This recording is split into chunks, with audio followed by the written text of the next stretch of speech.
നമസ്കാരം, ഭാരത് ലൈവിലേക്ക് സ്വാഗതം. നമസ്കാരം പ്രശാന്ത്. ഏറ്റവും വലിയൊരു വാർത്തയാണ് ഇന്ന് രാവിലെ റിപ്പോർട്ട് ചെയ്യപ്പെട്ടിരിക്കുന്നത് അല്ലേ? അതെ. നമ്മുടെ രാജ്യത്ത് തന്നെ ഏറ്റവും വലിയ ആണവ റിയാക്ടറായ കൂടംകുളം ആണവ നിലയത്തിൻ്റെ സുപ്രധാനമായ രേഖകൾ ഡാർക്ക് വെബിൽ ചോർന്നിരിക്കുന്നു. അതും വളരെ തന്ത്രപ്രധാനമായ 19,000 രേഖകളാണ്. നിലയത്തിൻ്റെ 3-4 സ്റ്റേജുകളിൽ നിർമ്മാണത്തിലിരിക്കുന്ന ആ സ്റ്റേജിൻ്റെ ബ്ലൂ പ്രിൻ്റ് അടക്കമുള്ള ആ കെട്ടിടത്തിൻ്റെ അടക്കമുള്ള രേഖകളാണ് ചോർന്നിരിക്കുന്നത്. ഈ സത്യത്തിൽ അനിൽ അംബാനിയൊക്കെ ബ്ലാക്ക് ലിസ്റ്റ് ചെയ്ത് കളയേണ്ട കാലം കഴിഞ്ഞു. അയാൾ കോടികളുടെ, അതായത് അയാളുടെ സ്ഥാപനങ്ങളെല്ലാം കണ്ടുകെട്ടി അയാളുടെ കൊണ്ട് പിഴയടപ്പിച്ച് ശതകോടികൾ പിഴയടപ്പിച്ച് ഏതാണ്ടൊരു 4,000 കോടി രൂപയുടെ ആസ്തി കണ്ടുകെട്ടി എന്നാണ് ഈയിടയ്ക്ക് വാർത്ത വന്നിരുന്നത്. എന്നിട്ടും അനിൽ അംബാനിയുടെ റിലയൻസ് ഗ്രൂപ്പിനാണ് ഇതിൻ്റെ കൂടംകുളം നിലയത്തിൻ്റെ നിർമ്മാണ കരാർ നൽകിയിരിക്കുന്നത്. അപ്പം അതിൽ തന്നെ സംശയമുണ്ട്. കാരണം ഇത്രയും കറപ്റ്റായ രാജ്യത്ത് ഒരു സാമ്പത്തികമായി സുസ്ഥിരയില്ലാത്ത ഒരു വ്യക്തി, മുകേഷ് അംബാനി അല്ല പറയുന്നത്, അനിൽ അംബാനി. അനിൽ അംബാനിയുടെ പവർ കാരണം അദ്ദേഹം ഒരു കാലത്ത് പവർ സെക്ടറിൽ വൻകിട ഗെയിം ചേഞ്ചറായിരുന്നു, വലിയ കിങ് മേക്കറായിരുന്നു. അതെ. പക്ഷേ അത് ഇപ്പോഴും പറഞ്ഞിട്ട് കാര്യമില്ല. പക്ഷേ അതിൽ നിന്നുള്ള രേഖകളാണ് ഇപ്പോൾ വിക്കിലീക്സ് എന്ന് പറയുന്ന, വേൾഡ് ലീക്സ് എന്ന് പറയുന്ന ആ റാൻസം വെയർ ഹാക്കർ ഗ്രൂപ്പിൻ്റെ സൈറ്റിലുണ്ടെന്നാണ് അവർ അവകാശപ്പെടുത്തുന്നത്. എന്തായാലും ഡാർക്ക് വെബിൽ ഇട്ടിരിക്കുന്നത് ഒരു നിർണായകമായ രേഖകൾ തന്നെയാണ് ചോർന്നിരിക്കുന്നത്. പക്ഷേ റഷ്യയുടെ ആണവ നിലയത്തിലെ പ്രധാനമായ യന്ത്രഭാഗങ്ങളുണ്ടല്ലോ, റിയാക്ടറുകൾ, അതുമായി ബന്ധപ്പെട്ടൊന്നും ചോർന്നിട്ടില്ലെന്ന് നമ്മുടെ ആണവ നിലയത്തിൻ്റെ ചുമതലയുള്ളവർ അവകാശപ്പെടുന്നുണ്ട്. പക്ഷേ എന്താ സംഭവിക്കുന്നതെന്ന് അറിയാൻ പറ്റുന്നില്ല. പക്ഷേ അതീവ ഗുരുതരമായൊരു സ്ഥിതിവിശേഷമല്ല ഈ സംഭവം ഇങ്ങനെ പോകുന്നത്. അല്ല, ഇത് ഇപ്പോൾ ഈ നമുക്ക് ഇന്ത്യ ഗവൺമെൻറ്റും NPCIL-ഉം, അതായത് നമ്മുടെ ഈ ആണവ നിലയം, ഈ കൂടംകുളം ആണവ നിലയം നടത്തിക്കൊണ്ടിരിക്കുന്നത് ഈ പറഞ്ഞ പോലെ NPCIL-ആണ്. അവരാണ് ഇതിലേതൊക്കെ രേഖകൾ ചോർന്നു, ഏതൊക്കെ രേഖകൾ ചോർന്നിട്ടില്ല എന്ന് പറയേണ്ടത്. ഇതിനകത്ത് നമ്മൾ മനസ്സിലാക്കേണ്ട ഒരു കാര്യം, ഈ വേൾഡ് ലീക്സ് ഈ രേഖകൾ ചോർത്തി ഡാർക്ക് വെബിലിട്ടു എന്ന് പറഞ്ഞ ആ രേഖകൾ സഹിതം ഈ വാർത്ത ആദ്യം പുറം ലോകത്തെ അറിയിക്കുന്നത് റോയിട്ടേഴ്സാണ്. അതെ, അന്താരാഷ്ട്ര ഏജൻസി റോയിട്ടേഴ്സിൽ നിന്നാണ്. നമ്മുടെ അതിനൊരു വിശ്വാസ്യതയുണ്ട്. റോയിട്ടേഴ്സിന് വിശ്വാസ്യതയുണ്ട്. റോയിട്ടേഴ്സിൻ്റെ പശ്ചാത്തലം അത് നമുക്കിവിടെ നമ്മുടെ വിഷയമല്ലാത്തത് കൊണ്ട് ഞാൻ അതിലേക്ക് കൂടുതൽ പോകുന്നില്ല. പക്ഷേ റോയിട്ടേഴ്സിൻ്റെ വിശ്വാസ്യതയും, ഏത് മാധ്യമ സ്ഥാപനമാണെങ്കിലും ഏത് വാർത്താ ഏജൻസി ആണെങ്കിലും ശരി, വാർത്തകളിൽ തെറ്റ് സംഭവിക്കാം, അവിടെ നിൽക്കട്ടെ, അബദ്ധങ്ങൾ കടന്നുകൂടാം. അപ്പോൾ അത് നമുക്കും ഒക്കെ സംഭവിക്കുന്നതാണ്. ഇവിടെ ഈ റോയിട്ടേഴ്സ് കൊടുത്ത വാർത്ത അതേപടി എടുത്ത് A to Z ഇന്ത്യയിലെ മാധ്യമങ്ങളും കേരളത്തിലെ മാധ്യമങ്ങളും ഒക്കെ വാർത്തയാക്കേണ്ടതാണ്. പക്ഷെ ഇവർ അതിനകത്ത് ചില ഭാഗങ്ങൾ മാത്രമേ വാർത്തയാക്കിയിട്ടുള്ളൂ. റോയിട്ടേഴ്സ് ഈ വാർത്ത എല്ലാം കൊടുത്തിട്ട് റോയിട്ടേഴ്സ് പറയുന്നുണ്ട്, ഞങ്ങൾക്കിത് കിട്ടി, ഡാർക്ക് വെബിൽ ഇതുണ്ട്, പക്ഷെ ഞങ്ങളിതിൻ്റെ ആധികാരികത പരിശോധിച്ചു, പരിശോധിച്ചപ്പോൾ ഇത് പൂർണ്ണമായിട്ടും ശരിയാണ് എന്ന് പറയാനുള്ള തെളിവുകളൊന്നും ലഭിച്ചിട്ടില്ല എന്ന് റോയിട്ടേഴ്സ് പറയുന്നുണ്ട്. പക്ഷെ ആ ഭാഗം അങ്ങ് കട്ട് ചെയ്തു. ആ ഭാഗത്തെ ഒഴിവാക്കിയിട്ടാണ് നമ്മുടെ മാധ്യമങ്ങൾ വാർത്ത കൊടുത്തിരിക്കുന്നത്. ഈ വാർത്ത റോയിട്ടേഴ്സ് കൊടുക്കുന്നത് കൊണ്ടും ഈ ഡാർക്ക് വെബിൽ ഇത്രയും ഏതാണ്ട് താങ്കൾ പറഞ്ഞതുപോലെ 19,000 രേഖകൾ ഉണ്ട് എന്ന് പറയുമ്പോൾ തീർച്ചയായിട്ടും അതിനകത്ത് എന്തൊക്കെയോ ദുരൂഹതയുണ്ട്. നമ്മളത് തീർച്ചയായിട്ടും അന്വേഷിക്കണം. നമ്മൾ മനസ്സിലാക്കേണ്ട ഒരു കാര്യം, 8,53,000 രേഖകളാണ് ഇത് സംബന്ധിച്ച് ഉള്ളത്. അതിലാണ് 19,000 രേഖകൾ ചോർന്നിരിക്കുന്നത്. എന്നിട്ട് ചോർന്നിരിക്കുന്ന നമ്മുടെ മാധ്യമങ്ങളൊക്കെ പറയുന്നത് വളരെ അങ്ങേയറ്റത്തെ രഹസ്യാത്മകമായ കാര്യങ്ങളൊക്കെ ചോർന്നു എന്ന് വെച്ചാൽ ആണവ രഹസ്യം ചോർന്നു എന്ന മട്ടിലാണ് പറയുന്നത്. സത്യത്തിൽ അങ്ങനെ ആണവ രഹസ്യം ചോർത്താൻ പറ്റും? നിർമ്മാണ രഹസ്യമാണ് അല്ലേ? ആണവ രഹസ്യങ്ങൾ ഇതുപോലെ ബ്ലൂ പ്രിന്റ് ആയിട്ട് വരത്തില്ല, രേഖകളായിട്ട് വരില്ല. ഇതാ 3-4 ബ്ലോക്കിന്റെ അല്ല, ഇത് നിർമ്മാണത്തിലിരിക്കുന്ന അവിടുത്തെ ചില ഇൻഫ്രാസ്ട്രക്ചർ, അതിൻ്റെയൊക്കെ ബ്ലൂ പ്രിൻറ്റ്സ് ആണ് ഈ പുറത്തു വന്നിരിക്കുന്നത്. അല്ലാതെ ഈ ആണവ രഹസ്യം ചോർന്നു എന്ന് പറയുന്നത് തെറ്റാണ്. വാസ്തവത്തിൽ റോയിട്ടേഴ്സ് അങ്ങനെ പറയുന്നില്ല. റോയിട്ടേഴ്സ് വളരെ കൃത്യമായിട്ട് വാർത്ത കൊടുത്തിട്ടുണ്ട്. ഡാർക്ക് വെബിൽ എന്തൊക്കെ രേഖകൾ വന്നു എന്നുള്ളത് കൊടുത്തിട്ടുണ്ട്. അത് താങ്കൾ ചൂണ്ടിക്കാണിച്ചതുപോലെ അനിൽ അംബാനിയുടെ റിലയൻസ് ഗ്രൂപ്പിൽ അതിനെ ഇവർ ഹാക്ക് ചെയ്ത് അതിൽ നിന്ന് ചോർത്തിയിരിക്കുകയാണ്. ആ ചോർത്തിയ സാധനങ്ങളെ അവർ ഡാർക്ക് വെബിൽ ഇട്ടു. ഞാനൊരു കാര്യം ചോദിക്കട്ടെ, ഇങ്ങനെ അനിൽ അംബാനിയുടെ വെബ്സൈറ്റ് ഹാക്ക് ചെയ്തവർക്ക് എന്തെങ്കിലും ഒരു ഉദ്ദേശം കാണില്ലേ? തീർച്ചയായിട്ടും. എന്തായിരിക്കും ആ ഉദ്ദേശം? അതായത് ആണവ രഹസ്യം എന്തായാലും അനിൽ അംബാനിയുടെ റിലയൻസ് ഗ്രൂപ്പിലേക്ക് പോകില്ല എന്ന് നമുക്ക് എല്ലാവർക്കും ഊഹിക്കാം. റഷ്യയിൽ അതായത് ഈ ആണവ റിയാക്ടർ സംബന്ധിക്കുന്ന രഹസ്യങ്ങൾ ഒരിക്കലും റഷ്യയുടെ കയ്യിൽ നിന്ന്, ഒന്നുകിൽ റഷ്യയുടെ കയ്യിൽ നിന്ന് ചോരണം, അല്ലെങ്കിൽ ഇന്ത്യയുടെ കയ്യിൽ നിന്ന് ചോരണം. ഇന്ത്യ എന്തായാലും മലർന്നു കിടന്ന് തുപ്പില്ലല്ലോ. സ്വന്തം രഹസ്യം വെളിയിൽ വിട്ടിട്ട് കയ്യും കെട്ടിയിരിക്കുമോ? എന്ത് വലിയ അപകടമാണത്. ഇനി റഷ്യ ഈ രഹസ്യം ചോർത്തുമോ? ചോർത്തിയാൽ അത് അവരുടെ ക്രെഡിബിലിറ്റിയെ ബാധിക്കില്ലേ? റൊസാറ്റം എന്ന റഷ്യയുടെ ആണവ ഒരു ഏജൻസി ഉണ്ട്. ഇത് റിയാക്ടറുകൾ നിർമ്മിക്കുന്ന റഷ്യൻ സർക്കാരിന്റെ ഉടമസ്ഥതയിലാണ് റൊസാറ്റം. റൊസാറ്റം ആണ് ഈ റിയാക്ടറുകളൊക്കെ ഇന്ത്യക്ക് നൽകിയിരിക്കുന്നത്. അപ്പം ആ റിയാക്ടറുമായി ബന്ധപ്പെട്ട അതൊരു രണ്ട് രാജ്യങ്ങൾ തമ്മിലുള്ള ഇന്റർനാഷണൽ കരാർ അടിസ്ഥാനത്തിലാണ് അത് പ്രവർത്തിച്ചുകൊണ്ടിരിക്കുന്നത്. ഒരിക്കലും ആ കരാറിന് വിരുദ്ധമായിട്ട് റഷ്യയോ ഇന്ത്യയോ പ്രവർത്തിക്കില്ല. ഔദ്യോഗികമായിട്ട് അത് ഉറപ്പുള്ള കാര്യമാണ്. ഇനി ഇതിനകത്ത് കടന്നുകൂടിയിരിക്കുന്ന ആരെങ്കിലും പണത്തിന് വേണ്ടിയിട്ടോ മറ്റേതെങ്കിലും സമ്മർദ്ദങ്ങൾക്ക് അടിമപ്പെട്ടോ എന്തെങ്കിലും രഹസ്യം ചോർത്താനുള്ള സാധ്യതയുണ്ട്. അത് തടയാനുള്ള മുൻകരുതലുകൾ ഈ രണ്ട് രാജ്യങ്ങളും സ്വീകരിച്ചിട്ടുണ്ട്. നമ്മുടെ ഡൊണാൾഡ് ട്രംപിന്റെ ഒരു ഹോബിയാണ് ഈ മറ്റു രാജ്യങ്ങളുടെ തങ്ങൾക്ക് ഭീഷണിയാകുന്ന ആണവ പരീക്ഷണം നടത്തിയ രാഷ്ട്രങ്ങളുടെ പക്കലുള്ള ആണവ ശക്തി എത്രയുണ്ടെന്ന് ഇടക്കിടയ്ക്ക് അളന്ന് നോക്കും. അതാണ് ഞാൻ നമുക്ക് നമ്മൾ കുട്ടിക്കാലത്ത് നമ്മൾ പറയാറുണ്ട്, ചില ചെടി നട്ടിട്ട് അതിന്റെ വേര് വന്നു നമ്മൾ അതിനെ പിഴുതു നോക്കും. അതുപോലെയാണ് ട്രംപിന്റെ പണി. ആ വഴിക്ക് മരിച്ചീനി കമ്പ് ഊന്നി വെച്ചിട്ട് മരിച്ചീനി വന്നോന്ന് ഇങ്ങനെ ഓരോ ദിവസവും പിഴുതു നോക്കും. അതായത് ഇത് ഈ ഹാക്ക് ചെയ്ത ആൾക്കാർ ഡാർക്ക് വെബിൽ ഇട്ടിട്ട് അവർക്ക് ഇതുകൊണ്ടുള്ള നേട്ടം എന്താണ്? അവരുടെ നേട്ടം ഞാൻ മനസ്സിലാക്കുന്നത് വലിയ വികസന കുതിപ്പിലേക്ക് പോയിക്കൊണ്ടിരിക്കുന്ന ഇന്ത്യ മഹാരാജ്യത്ത് ഒരു അന്തഛിദ്രം ഉണ്ടാക്കുക, ഒരു കുത്തിത്തിരിപ്പ് ഉണ്ടാക്കുക എന്നുള്ളതാണ്. ഇപ്പോഴാണ് അത് നമ്മൾ ഓസ്ട്രേലിയയുമായിട്ട് കരാറിൽ ഏർപ്പെട്ടത്. അന്തിമ കരാർ അതിനു മുമ്പേ 2015 തീരുമാനമായി. ജപ്പാനുമായിട്ട് നമ്മുടെ ആണവ ഊർജ്ജ ഉപയോഗത്തിന് വൈദ്യുതി ഉത്പാദിപ്പിക്കാൻ കുറഞ്ഞ വിലയ്ക്ക് നമുക്ക് നൽകാമെന്ന് ഓസ്ട്രേലിയ സമ്മതിച്ചിരിക്കുന്നു. കരാറായിരിക്കും 2047 വിഷൻ ഇന്ത്യ ലക്ഷ്യമിട്ടാണ് ഈ ഒരു 100 മെഗാവാട്ട് നമ്മുടെ ആണവ വൈദ്യുതി ഉത്പാദിപ്പിക്കുക എന്ന ലക്ഷ്യത്തോടെയാണ്. അത് മാത്രമല്ല, നമ്മളിപ്പോൾ ഈ സ്മാർട്ട് റിയാക്ടറുകൾ, ചെറിയ സ്മാർട്ട് റിയാക്ടറുകൾ ഇന്ത്യയിലേക്ക് വാങ്ങാനുള്ള നടപടിക്രമങ്ങൾ പുരോഗമിച്ചുകൊണ്ടിരിക്കുകയാണ്. അതിൻ്റെ ചെറിയ ചെറിയ യൂണിറ്റുകൾ പല സ്ഥലത്തും സ്ഥാപിക്കപ്പെടും. അതോടുകൂടി നമ്മൾ ഈ പറഞ്ഞ പോലെ വലിയ കുതിപ്പാണ് വൈദ്യുതി ഉൽപ്പാദനത്തിലടക്കം ഉണ്ടാകുന്നത്. ഇരിക്കട്ടെ, ഞാൻ അതിൻ്റെ അതല്ല നമ്മുടെ വിഷയം. ഇവിടെ ഇപ്പോൾ താങ്കൾ പറഞ്ഞത് ശരിയാണ്, ഓസ്ട്രേലിയയിൽ നിന്ന് യുറേനിയം വാങ്ങുന്നു കുറഞ്ഞ വിലയ്ക്ക്. അതിനേക്കാളും വലിയൊരു ഭീഷണി അമേരിക്കയ്ക്ക് ഇവിടെ ഉണ്ട്. FCRA നടപ്പാക്കാൻ പോവുകയാണ് ഇന്ത്യ. ഇത് അമേരിക്കയെ സംബന്ധിച്ചിടത്തോളം വലിയ പ്രശ്നമാണ്.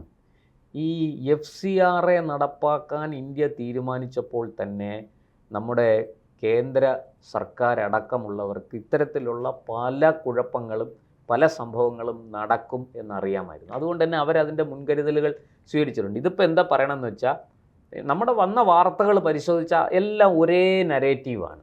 അതായത് എവിടെയോ ഒരിടത്ത് ഉൽപ്പാദിപ്പിച്ച വാർത്ത വിവിധ ചാനലുകളിലൂടെ പുറത്തു വരുന്നു. ആണവ രഹസ്യം ചോർന്നു, മോദി, അമിത്ഷാ, ഡോവൽ, ഈ 3 പേര് ഉത്തരം പറയണം. ഡോവൽ ദേശീയ സുരക്ഷാ ഉപദേഷ്ടാവാണ്.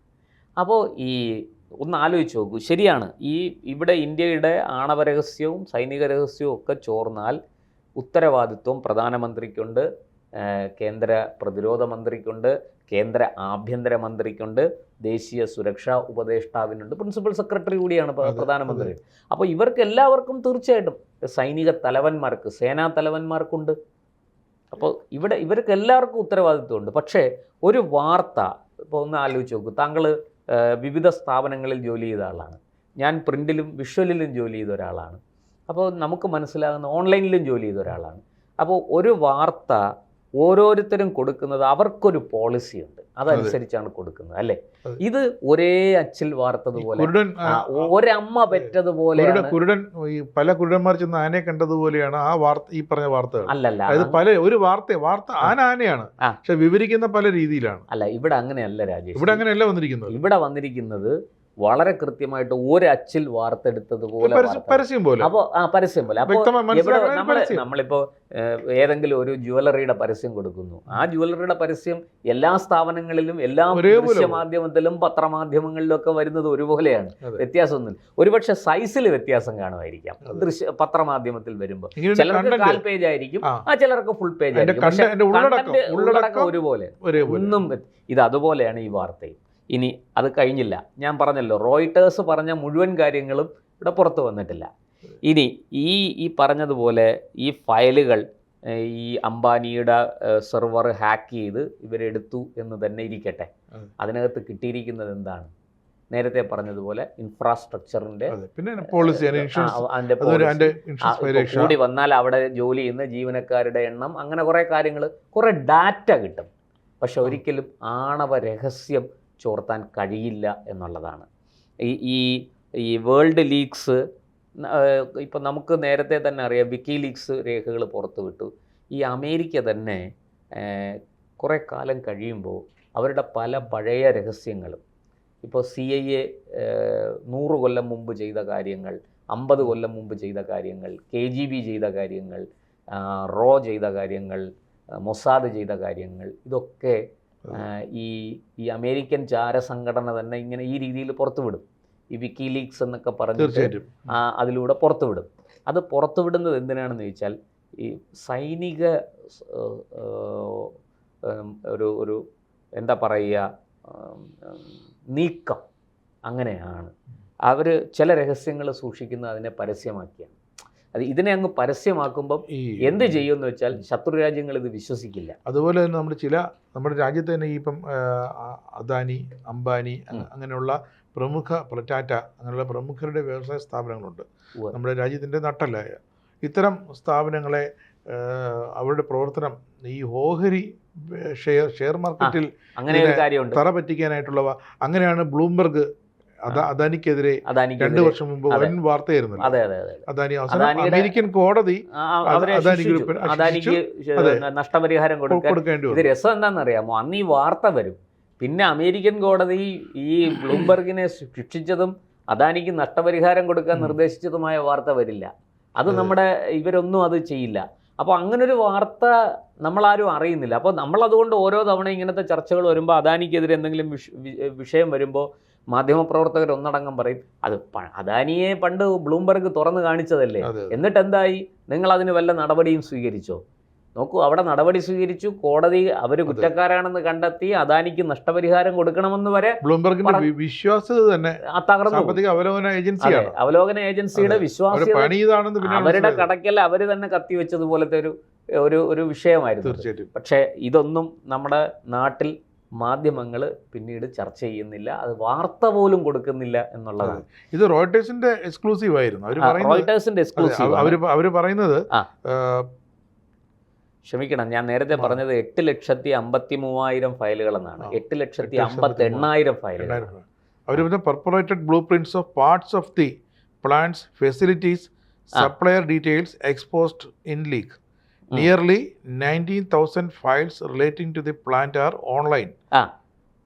Then plant contractor Reliance Group confirms partial breach, says incident reported to the government. എന്നുവെച്ചാൽ സാധാരണ ഇൻഫ്രാസ്ട്രക്ചറുമായി ബന്ധപ്പെട്ട വിവരങ്ങൾ ഇത് ആണവ സുരക്ഷാ സംവിധാനങ്ങളെ ബാധിച്ചിട്ടില്ല. അത് റൊസാറ്റത്തിന്റെ തൊട്ടിട്ടില്ല. അത് വളരെ കൃത്യമായിട്ട് ഔദ്യോഗികമായി ഒരു രാജ്യം ഔദ്യോഗികമായിട്ട് പറയുന്നത് നമ്മൾ വിശ്വസിക്കണ്ടേ? നമ്മുടെ ഔദ്യോഗിക ഏജൻസികൾ പുറത്തുവിടുന്ന വിവരങ്ങളെയല്ലേ നമ്മൾ ആധികാരികമായി സ്വീകരിക്കേണ്ടത്? ശരിയാണ്, റോയിട്ടേഴ്സ് ഇങ്ങനൊരു വാർത്ത പുറത്തുവിട്ടിട്ടുണ്ട്, നമുക്കത് അതിനെ വാർത്തയാക്കാം. അപ്പോൾ പറയുമ്പോൾ പക്ഷേ റോയിട്ടേഴ്സ് പറഞ്ഞത് മുഴുവനും പറയണം. റോയിട്ടേഴ്സ് പറഞ്ഞു, ഞങ്ങൾ ഇതിൻ്റെ ആധികാരികത പരിശോധിച്ചിട്ട് ഞങ്ങൾക്ക് തെളിവുകൾ ലഭിച്ചിട്ടില്ല. അതായത് പിന്നെ റോയിട്ടേഴ്സ് പറയുന്നതനുസരിച്ചാണെങ്കിൽ ഇത് വിശ്വസനീയമായ സോഴ്സാണ്. ഏതാ ഈ ഡാർക്ക് വെബിൽ കിട്ടിയ സാധനം അതവിടെ കിടപ്പുണ്ട്, അത് ആർക്കും എടുക്കാം. എന്നാൽ അവർക്ക് കൃത്യമായ അജണ്ടകളുണ്ടെന്നും ഞങ്ങളിത് ക്രോസ് ചെക്ക് ചെയ്തപ്പോൾ ഞങ്ങൾക്ക് ഇതിനെ ഉപോത്ബലകമായ തെളിവുകൾ ലഭിച്ചിട്ടില്ല എന്നുമാണ് പറയുന്നത്. ഇരിക്കട്ടെ, അപ്പോൾ കിട്ടിയ വിവരങ്ങൾ തന്നെ എത്രത്തോളം ശരിയാണ് റോയിട്ടേഴ്സ് ഇങ്ങനെ പറയുന്നത് 2016 മുതൽ 2025 മധ്യം വരെയുള്ള രേഖകളാണ്, 19 documents. Reuters reviewed the documents, അവർ റിവ്യൂ ചെയ്തു, which were dated from 2016 to mid 2025 but could not verify their authenticity. In addition to some blueprints and supplier details, they purportedly show meeting. ഒരു minute, ഈ supplier details എന്ന് പറയുമ്പോൾ ആണവ ഇന്ധനം supply ചെയ്യുന്നവരല്ല, ഇവിടെ നിർമ്മാണ പ്രവർത്തനങ്ങൾക്ക് ആവശ്യമായ സാധനങ്ങൾ കല്ലും കട്ടയും കമ്പിയും കൊടുക്കുന്നവരൊക്കെയാണ്. ശരി, ബാക്കി പറഞ്ഞോളൂ. അതുപോലെ തന്നെ അവർ പറയുന്നത് they purportedly show meetings and inspection records, equipment reviews and insurance policies. അത്രയേ ഉള്ളൂ. വളരെ വ്യക്തമാണ്. ഇത് ആർക്കും അറിയുന്നത് ഇംഗ്ലീഷിൽ റോയിട്ടേഴ്സ് തന്നെ പറയുന്നതാണ്. പക്ഷെ എന്തായാലും നമ്മുടെ നാട്ടിലെ മാപ്രകൾക്ക് ആ ഒരു ഭാഗം മറച്ചു വെച്ച്, ഇതെല്ലാം റിലയൻസ് ഫയലാണ്. 8,58,000 ഫയലും റിലയൻസിന്റെ അവരുടെ കയ്യിലുള്ള ഫയലുകളാണ്. അല്ലാതെ ഈ നിലയത്തിൽ നിന്നല്ല ചോർന്നിരിക്കുന്നത്. അതായത് നിലയത്തിന്റെ നിർമ്മാണ കരാർ ഏറ്റെടുത്തിരിക്കുന്ന റിലയൻസിൽ നിന്ന് അനിൽ അംബാനി റിലയൻസ് ഗ്രൂപ്പിന്റെ അല്ല. അതിനകത്ത് വിഷയം എന്താണെന്ന് അറിയാമോ രാജേഷ് ജി? ഇവര് ഹാക്ക് ചെയ്തിരിക്കുന്നതും ഈ ആണവ നിലയത്തിന്റെയോ നമ്മുടെ ആണവ ഏജൻസിയുടെയോ ഒന്നും ഇന്ത്യൻ ന്യൂക്ലിയർ ഇതിന്റെ വെബ്സൈറ്റ് അല്ല. അവര് ഹാക്ക് ചെയ്തിരിക്കുന്നത് റിലയൻസിന്റെ വെബ്സൈറ്റ് ആണ്. ഈ റിലയൻസിന്റെ ഒരു സബ്സിഡിയറിയാണ് കോൺട്രാക്ട്, റിലയൻസ് ഇൻഫ്രാസ്ട്രക്ചർ, RLIN ആണ്. അത് അവർക്ക് 2018 കോൺട്രാക്ട് കിട്ടിയ design and build infrastructure for the plants unit 3 and അതിനകത്ത് ഒരു അപകടമുണ്ട്. സാധാരണ അത്തരം ഈ നിർമ്മാണ സംബന്ധമായ കാര്യങ്ങൾ, ഇതിൻ്റെ നിർമ്മാണം എങ്ങനെയൊക്കെയാണ്, എവിടെയൊക്കെ എന്തൊക്കെയുണ്ട്, ഇതിൻ്റെ അഡ്മിനിസ്ട്രേഷൻ ഏത് ബ്ലോക്കിലാണ്, ഇതിൻ്റെ ഓപ്പറേഷൻ എവിടാണ് എന്നൊക്കെയുള്ള കാര്യങ്ങളുണ്ട്. അത് ചോരുന്നത് അപകടമാണ്. തന്ത്രപ്രധാനമായ ഭാഗങ്ങൾ ലൊക്കേറ്റ് ചെയ്യാൻ പറ്റുമോ? അതെ, അത് ചോരുന്നത് തീർച്ചയായിട്ടും അപകടമാണ്. അത് ചോർന്നിട്ടുണ്ടോ ഇല്ലയോ എന്ന് ഇപ്പോഴും വ്യക്തമല്ല. 2027 ഇത് ഓപ്പറേഷനിലാകേണ്ടതാണ് ഈ രണ്ടിതും 2027. അതുകൊണ്ട് ഒരു 2000 മെഗാവാട്ട് വൈദ്യുതി ഉൽപ്പാദിപ്പിക്കുന്നതാണ്. അപ്പൊ അതൊക്കെയാണ് ലക്ഷ്യങ്ങൾ. കാരണം നമ്മൾ ഇതിന് പുറമെയാണ് നമ്മൾ 2027 ഇതിന്റെ നിർമ്മാണം പൂർത്തിയാക്കി ഇത്രയും ഊർജം നമ്മൾ ഉൽപ്പാദിപ്പിക്കാൻ പാടില്ല. രണ്ടാമത്തെ കാര്യം, ഈ പറയുന്നത് പോലെ FCRA നടപ്പാക്കാൻ ഇന്ത്യ തയ്യാറാകുമ്പോൾ ഇത്തരത്തിലുള്ള ഒരുപാട് വെളിപ്പെടുത്തലുകൾ വരും. ഞാൻ അതിന്റെ നമ്മൾ ഇത്രയും നേരം പറഞ്ഞത് വാർത്തയെ കുറിച്ചാണ്. FCRA എന്ന് പറഞ്ഞാൽ നമ്മുടെ റിവേഴ്സ് ഹവാല തന്നെയാണ്. അതെ, നമുക്കറിയാലോ, നമ്മുടെ ചില ഇവിടുത്തെ ഒരു പ്രമുഖ ഒരു ബിഷപ്പിന്റെ അവസ്ഥയൊക്കെ നമുക്കറിയാലോ. റിവേഴ്സ് പറയുന്നില്ല, ഇവിടെ കുറെ കൂടെ കൃത്യമായിട്ട് പറയാം. നമ്മൾ ഇവിടെ രാഷ്ട്രീയ നേതാക്കൾ കൈക്കൂലി വാങ്ങുന്ന പണം ഇവിടെ നിന്ന് വിദേശത്ത് പോകുന്നു. അത് വിദേശത്ത് ഏതെങ്കിലും രീതിയിൽ കറങ്ങിത്തിരിഞ്ഞ് ഇവിടെ ട്രസ്റ്റുകൾക്ക് തിരിച്ചു വരുന്നു. ഇങ്ങനെയൊക്കെ നമ്മുടെ രാജ്യത്ത് നടക്കുന്നുണ്ട്. ഇതൊക്കെ കാലങ്ങളായിട്ട് നടന്നു വരുന്ന കാര്യങ്ങളാണ്. അതുകൊണ്ട് ഇതിനൊരു ഒരു ഒരു ഒരു ഒരു ഫുൾ സ്റ്റോപ്പ് ഇടാനാണ് കേന്ദ്ര സർക്കാർ ശ്രമിക്കുന്നത്. ഞാൻ പറയുന്ന കേന്ദ്ര സർക്കാർ അത് ചെയ്യുന്നത് കൊണ്ട് അതൊരു മോശം കാര്യമാണ്, അത് ചെയ്യാൻ പാടില്ലാത്തതാണ് എന്ന് പറയാൻ പറ്റില്ല. രാജ്യസുരക്ഷയെ ബാധിക്കുന്ന വിഷയമാണ്. അതുകൊണ്ട് ഇത് കോൺഗ്രസ് ചെയ്താലും BJP ചെയ്താലും ആര് ചെയ്താലും അതിനെ സ്വാഗതം ചെയ്യുകയാണ് വേണ്ടത്. അപ്പോൾ സത്യത്തിൽ ഈ FCRA നമ്മൾ നടപ്പാക്കാൻ തയ്യാറാകുമ്പോൾ ഇത്തരത്തിലുള്ള ഒരുപാട് കേന്ദ്ര സർക്കാരിനെ സമ്മർദ്ദത്തിലാക്കുന്ന, പ്രതിക്കൂട്ടിലാക്കുന്ന ഒരുപാട് വാർത്തകൾ ഇനിയും വരാൻ സാധിക്കും. രാഹുൽ ഗാന്ധി തിരിച്ചു വന്നിട്ടുണ്ട്, വനവാസം കഴിഞ്ഞിട്ട്, വിദേശ വനവാസം. അദ്ദേഹം ഇപ്പൊ ചാടി വീഴും. റോയിട്ടേഴ്സിന്റെ വിവരങ്ങളൊന്നും അദ്ദേഹം അറിഞ്ഞു കാണും. അദ്ദേഹം ഒരു മാസത്തിന് ശേഷം തിരിച്ച് ഇന്ത്യയിലേക്ക് വന്നതും ഈ വാർത്ത ലീക്കായതും തമ്മിൽ ബന്ധമുണ്ടെന്ന് എനിക്ക് സംശയങ്ങളൊക്കെ. അല്ല, അത് അങ്ങനെ ന്യായമാണ് സംശയിക്കാൻ. രാഹുൽ ഗാന്ധി വന്നതിന് ശേഷം ഈ വാർത്ത വരുന്നു, ലാൻഡ് ചെയ്യുമ്പോൾ തന്നെ അദ്ദേഹം പിന്നെ എവിടെയെങ്കിലും ഈ പറഞ്ഞതുപോലെ വിദേശത്തായിരുന്ന സമയത്ത് ഇത്തരത്തിലുള്ള എന്തെങ്കിലുമൊക്കെ ഈ ഡാർക്ക് വെബ് ബന്ധങ്ങൾ ഇതിനകത്തുണ്ടോ എന്ന് നമുക്ക് അറിഞ്ഞൂടാ. പൊതുവേ വിദേശത്ത് പോയി അവിടെ ഇരുന്ന് ഇന്ത്യയെ ചീത്ത പറയുക എന്നുള്ളതാണ് നമ്മുടെ പ്രതിപക്ഷ നേതാവിൻ്റെ സ്ഥിരം ജോലി. അതുകൊണ്ട് നമ്മൾ പറഞ്ഞു പോയതാണ്. എന്തായാലും ഇരിക്കട്ടെ. ഒരു കാര്യം വ്യക്തമാണ്, ആണവ രഹസ്യങ്ങൾ വളരെ കൃത്യമാണ്. അതൊരിക്കലും നമ്മുടെ രാജ്യത്തുനിന്ന് ചോരില്ല. അതിന് കൃത്യമായ സുരക്ഷ കേന്ദ്ര സർക്കാർ ഏർപ്പെടുത്തിയിട്ടുണ്ട്. അത് ഡോക്ടർ മൻമോഹൻ സിംഗ് സർക്കാരിൻ്റെ കാലത്ത് തന്നെ ചെയ്ത കാര്യങ്ങളാണ്. അതൊരിക്കലും ഇനി ഏത് സർക്കാർ വന്നാലും അത്തരം രഹസ്യങ്ങൾ ചോരില്ല എന്ന് നമുക്ക് കാരണം അതിന് പല ലെയറുകളിലായിട്ടാണ് അതിൻ്റെ സെക്യൂരിറ്റി ഏർപ്പെടുത്തിയിരിക്കുന്നത്. അതുകൊണ്ട് തന്നെ അത് ചോരില്ല എന്ന് നമുക്ക് വ്യക്തമായിട്ട് നമ്മളാദ്യം മനസ്സിലാക്കണം. ഇവിടുത്തെ മാപ്രകൾ അത് തിരിച്ചറിയണം. ഏത് വിദേശ വാർത്താ ഏജൻസിയുടെയും വാർത്തകൾ നമ്മൾ എടുക്കുമ്പോൾ അവർ പറഞ്ഞിരിക്കുന്ന കാര്യങ്ങൾ സമ്പൂർണ്ണമായിട്ട് കൊടുക്കുക. അതിൽ ഇവിടുത്തെ രാഷ്ട്രീയത്തിന് ആവശ്യമുള്ളത് മാത്രം എടുത്ത് ഏതെങ്കിലും ഒരു വിഭാഗത്തെ വെള്ളപൂശുന്ന പുട്ടിയടിക്കുന്ന പരിപാടി നല്ലതല്ല. ഒരു വിഭാഗത്തെ, ഒരു രാഷ്ട്രീയ നേതൃത്വത്തെ കുറ്റപ്പെടുത്തുന്നതും അവരെ ഇകഴ്ത്തി കാണിക്കുന്നതും ശരിയല്ല.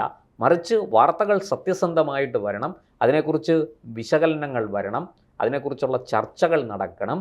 അത് രാജ്യത്തിൻ്റെ ജനാധിപത്യത്തെ നിലനിർത്താൻ സഹായിക്കുന്നതാണ്. അതുകൊണ്ട് വാർത്തകളെല്ലാം പുറത്തുവിടണം, പക്ഷേ സമ്പൂർണ്ണമായിട്ടും പുറത്തുവിടണം. സമഗ്രത വേണം വാർത്തയ്ക്ക്. അല്ലാതെ അറ്റവും മുറിയും പറഞ്ഞ് രാജ്യത്തൊരു ആശയക്കുഴപ്പം സൃഷ്ടിച്ച് ജനങ്ങളുടെ ഇടയിൽ ഒരു കലാപത്തിന് വഴിമരുന്നിടാൻ സഹായിക്കുന്നതാകരുത് എന്ന് മാത്രമേ ഉള്ളൂ. കൂടംകുളം ആണവ നിലയവും ഇന്ത്യയുടെ ആണവ പദ്ധതികളും അഭംഗുരം മുന്നോട്ട് പോവുക തന്നെ ചെയ്യും. അതിൽ ഒരു തടസ്സവും സൃഷ്ടിക്കാൻ ആർക്കും കഴിയില്ല എന്ന് തെളിയിക്കുന്നതാണ്, ഒരിക്കൽ കൂടി തെളിയിക്കുന്നതാണ് ഈ സംഭവം.